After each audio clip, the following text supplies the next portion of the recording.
So I'm here doing a quick little impromptu little message for all you people on social here.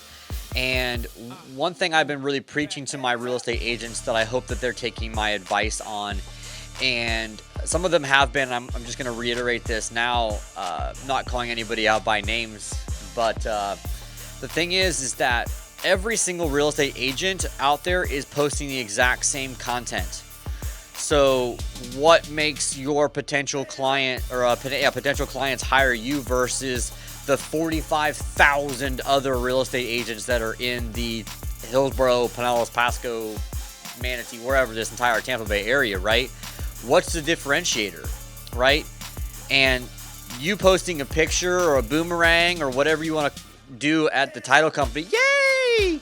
Yeah, I made a sale, I made a closing, woo, I made money. I hate to tell you this, ladies and gentlemen, that your potential clients don't give a shit about you.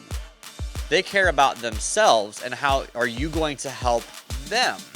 So with that being said, I know you, and every single real estate agent that actually watches this video goes through some crazy stuff to make deals happen. That's why we're called the deal makers here at Out Fast Realty.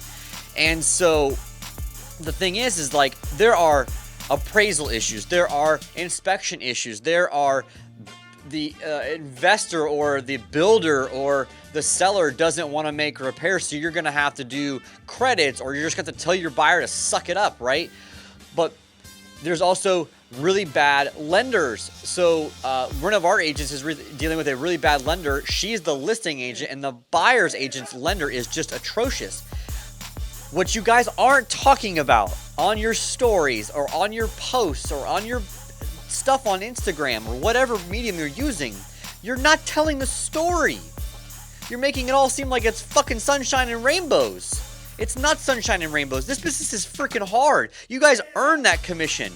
That's why I'm sorry, but that's another tangent. Real estate technology is not going to put real estate agents out of business. I'll maybe do another one on that. You guys need to be telling the stories of your transactions, telling people that it is not easy. This is a very difficult business. You are earning that 3% commission or 6% commission if you're getting that. Tell your potential clients the story. That's why they're called freaking stories on Instagram, okay? Tell the story of the difficulty you've gone through and that how you, as the agent, fought like tooth and nail to make sure that your client got the absolute best deal, made sure they got the most money for their property, they got out of a bad situation fast, I might add, and tell that story. Show them why you are a badass mother effing realtor that deserves to earn their business, because that's what you did for your client over here, and you're going to do the same thing, if not even better this time, because you've gone through some shit. So, end of Greg rant. Tell the story. Stop making everything look so hunky-dory and posting pretty pictures of you at the closing table, showing how much of a big commission check you're getting for selling or helping someone buy their house. No one cares. Tell the story. End of rant.